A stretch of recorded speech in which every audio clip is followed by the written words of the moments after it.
Tervist, suur tänu kutsumast sellisele üritusele.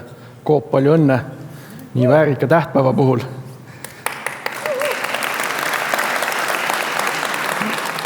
Ja tänase foorumi avas Alo väga suurepärase ettekandega kogukondlikust majandusmudelist. Ja kui ma seda kuulasin, siis ma mõtlesin, et kui Alo esitlusest ära vahetada sõna kaubandus sõnaga energia, oleks minu esitlus ka peaaegu tehtud. Et selles mõttes kogukondlikku mudelit saab kasutada mitmetes majandusvaldkondades. Aga sellegi poolest, miks energeetika? Miks nüüd? Ma valisin siia ühe pildi, kus on kokku võetud kõik see, mis praegu elektrisüsteemis toimub. Et muutuvad, arenevad peaaegu et kõik elektrisüsteemi osad. Kui ülalt poolt vaadata tootmine. Me näeme, et elektri tootmises üha rohkem hakkab olema hajaenergeetikat. Elektrit toodetakse meie lähedal, meie ümber, meie katustel, meie tagahoovis ja ka Eestis, Kirde-Eestist liigub elektri tootmine üha lääne poole. Elektriturg. Vanast oli lihtne. Ostsin elektrit Eesti Energialt. Nüüd ma saan elektrit osta ka Eesti gaasilt. Ma saan elektrit osta Alexelalt ja igasuguste huvitavate nimedega ettevõtetelt. Muutumas on elektri ülekandesüsteemid ja sinna on sisse pandud juba ka salvestussüsteemid, mida veel ei ole, aga kindlasti ka tulevad. Elekter ei liigu enam ühte pidi elektrijaamast tarbijani. Juba täna liigub elekter kahes suunas. Ka tarbija võib ise olla elektritootja. Ja lõpuks ma väga loodan, et paljudel, kes siin saalis täna on juba kodus päikesepatareid ja toodavad ise endale elektrit. Et see on reaalsus, see toimub juba täna. Aga midagi pole teha. See eelmine pilt ei pane meid mitte midagi tegema. Inimesed hakkavad tegutsema siis, kui kaasa tuleb emotsioon. Ehk siis see, kuhu me tänaseks jõudnud oleme. Ma jään hiljaks, ma jään millestki ilma, asi läheb liiga kalliks. Et seetõttu mul on isegi võib-olla natuke imelik öelda, aga tegelikult on energiaühistute tekkeks tekkinud selline täiuslik torm. Et elektri hind on kõrge, elektriseadmeid saab poest osta, igaüks meist. Kõik me saame aru, et energiasõltumatus on vajalik ja väga paljud meist tahavad anda ka oma panuse keskkonnakaitsesse ja kliimamuutuste aeglustumisse. Ehk siis kõik tingimused on täidetud. Ja mis see siis on? Kogukonna energeetika energiaühistu vormis. Iseenesest väga lihtne. Elektri tootmine oma seadmetega endale ja see, mis üle jääb, võimalik maha müüa.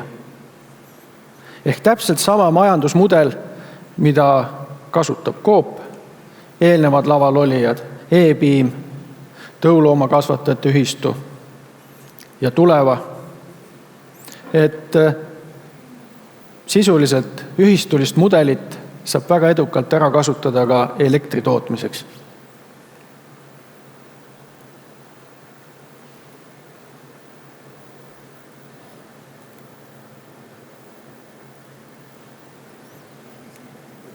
Nii, slaidid liiguvad.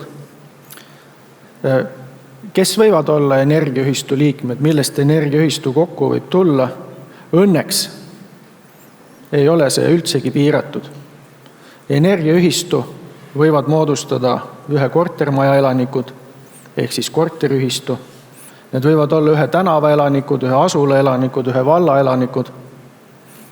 aga samas võib see olla ka üks ühtselt meelestatud sõpruskond. See võib olla kohalikud ettevõtted, kes asuvad naaberkruntidel. Ja kohe kindlasti on seal roll kohalikel omavalitsustel. Kõik need võivad kokku moodustada energiaühistu. Miks mitte Coop, kohalik omavalitsus ja kohalikud elanikud ja kohalik ettevõte.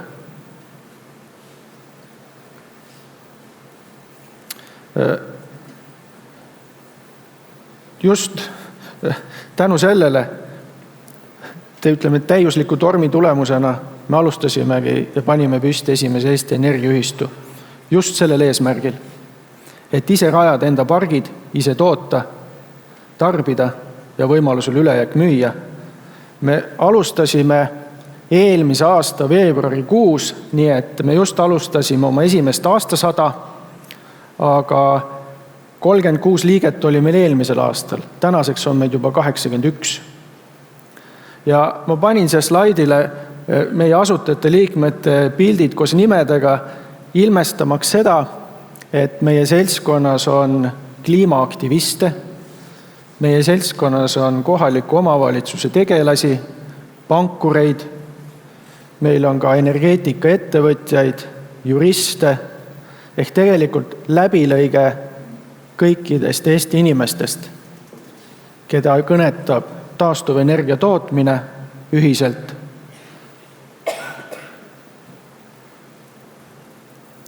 Mida siis energiaühistu teeb? Lihtsustatud öeldes toob kokku kohaliku kogukonna raha ja tehnilise kompetentsi. Kui kogukond tuleb kokku, siis alati on seal üks raamatupidaja, mõni mees, kes on juba enda päikesepargi näiteks püsti pannud, mõni mees, kellel on kuldsed käed, kui see seltskond kokku saab, siis on võimalik seda kõike teha. Energiaühistu teeb pargid sinna, kus see sobib kõigile liikmetele. Ehk siis väga palju kogukondi on omavahel tülis ja tülis isegi mitte omavahel, vaid võõrastega, kes on nende kõrvale rajanud pargid, aga kogukond saab sellest teada tagantjärele. Peaks olema vastupidi. Kogukond otsustab, kuhu meie kandis pargid tulevad ja siis antakse kogukonnale ka võimalus ise osaleda seal pargis. Tulu jääb Eestisse, tulu jääb kogukonda ja kui 2 aastat tagasi oli elektri hind, väga soodus, siis keegi selle peale ei mõelnud. Nüüd see tulu jääb kõik siia ja kui me mõtleme, et kui tulevad veel elektriautod, et kõik see bensiiniraha, mida me praegu välja maksame, kui ka see jääks kogukonda, siis summad kasvavad veelgi. Energiaühistute mõju kogukonnale. No Eestis ei ole seda saanud veel teha, sest energiaühistud meil alles sünnivad. Aga õnneks üks akadeemiline töö Külli Lübecki poolt magistritööna on tehtud ja ta on siia joonisele ilusti kokku võtnud kõik need kasud, mida energiaühistu toob. On need sotsiaalsed, majanduslikud ja keskkonnakasud, pluss ruumilised.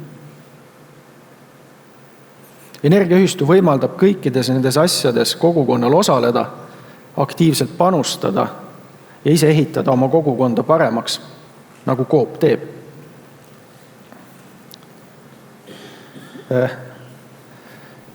Miks ma näitan teile järjekordselt pilti maailma ühest enim pildistatud tuulepargist? See tuulepark asub Kopenhaageni ja Malmö vahel ja see oli üks maailma esimesi meretuuleparkisid. Ma näitan seda sellepärast, sest see on ühistuline park. See park kuulub, 50% kuulub kodanikele, ühistu liikmetele ja teine pool kuulub Kopenhaageni kommunaalettevõttele. Siiamaani. Üheks pargi osanikuks on ka World Wildlife Foundation. Ehk siis keset linna tuulepark töötab siiamaani.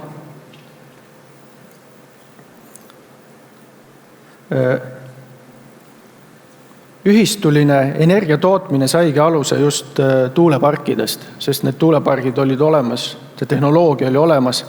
Viimasel paaril aastal, kui päikesepaneelide hinnad on näinud juba taskukohaseks, siis valdav osa energiaühistuid, mis praegu näiteks Lääne-Euroopas tulevad ja kasvavad, on päikesepargid. Ühe näitena Belgias ühel ühistul on 18 katuseparki. Need on suured ja väikesed, väiksem on 12 kilovatti, suurim 144, aga kokku on need juba 1 megavatti jagu. Ehk siis väikesed tootmispunktid katustel ka tiheasustuses.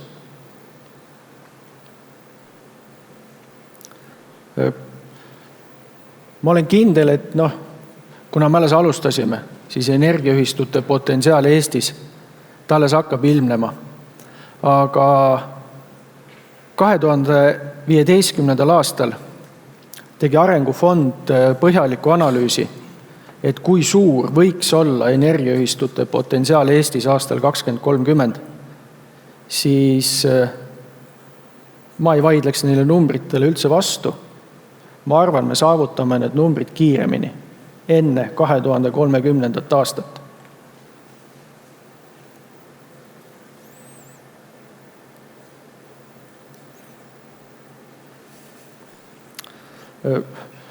Mul on endal üks väike unistus. See pilt, mis sellel slaidil on, see on tehtud Iirimaal. Ma tahaksin hiljemalt 2-3 aasta pärast teha sellise pildi Eestist ja asendada selle siin pildiga, kus on Eesti lapsed, Eesti tuulik ja kogukondlik päikesepark.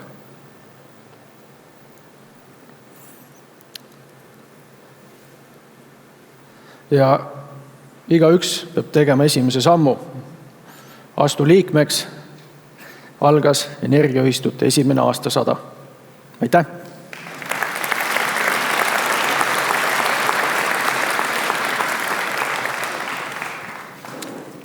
Isegi siis, kui mul ei ole kõige pisemat päikesepatareid või mul on see kalkulaator, millel on see pisikene päikesepatarei, võin liikmeks astuda? Jaa, igaüks. Et ühistulise liikmesuse ju mõte ongi selles, et liikmeks saavad tulla ka need, kellel ei ole katust, kellel ei ole tagaaeda, aga kes tahab osaleda. Palun. Nii et siis, kui mul on juba 15 kilovatti katusel, siis ma olen juba nii-öelda auliige. Kusjuures huvitav on see, et kõige entusiastlikumad kogukonna energeetika eeskõnelejad on need inimesed, kelle oma katusel juba päikesepark on. Nad on aru saanud, see töötab, see on kasulik ja tegelikult koos saaks teha rohkem.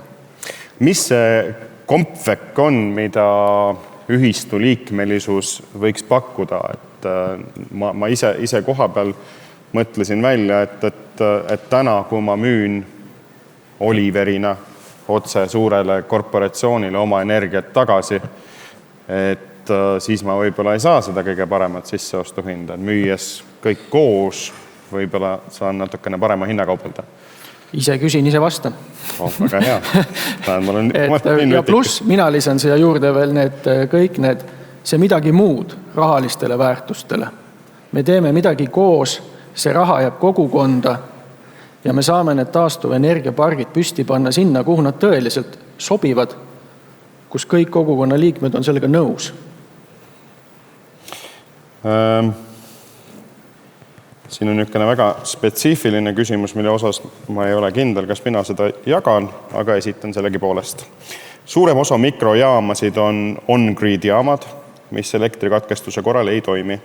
Kas energiajulgeoleku mõttes ei peaks ehitama just rohkem off-grid jaamasid? Jah, peaks. Ongi kogu vastus. See on siis sellest esimesest slaidilt see kolmas jaotusvõrkude küsimus. Alati peab olema võimalikult palju valikuvõimalusi ja off-grid jaamad ka rahaliselt muutuvad kogu aeg kättesaadavamaks. Mõlemad on vajalikud. Kas roheenergia saab olla odavam kui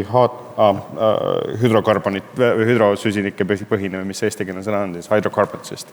Põhimõtteliselt räägime naftast, gaasist. Kas keegi on maksnud päikesele või tuulele? ei ole. Päikese ja tuules energiast elektri tootmine ei tekita heitgaase ega reosta vett. Põlevkivi, kivisöe, nafta, gaasi väljavõtmine maast kõike seda tekitab. Kas Eestis on roheenergial, ja ma usun, et see on siis pigem energiajulgeoleku kontekstis ka mingisugune lagi, et tuulest, päikesest saame mingisuguse osa energiast, mingisuguse osa me peame kindlasti salvestama, aga lihtsalt selle jaoks, et meil oleks see üks päev, kui salvestusruum on ka nii-öelda otsas ja päikest ei ole ja tuult ei ole. Lage taastuvenergia tootmisel Eestis ei ole. Kõik, mis on endal üle, seda saab eksportida. Meie naabritel on elektrit puudu. Elektrit eksportida on kõige lihtsam üldse.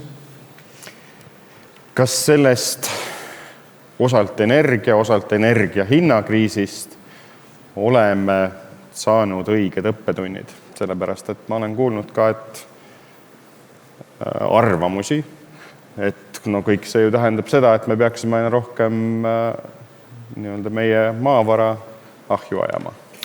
Ma arvan, et õppetunnid me oleme juba saanud. Me ei raiska elektrit, me saame aru, et see on kallis ja suurem osa meist on nõus, et võimalikult palju elektrit peaks tootma Eestis. Ja Eestis ütleme, et üks valdkond, mis veel on katmata, on taastuvenergeetika, kus ruumi kasvada on väga palju. Kena, aitäh väga huvitaval teemal kõnelemise eest. Nii.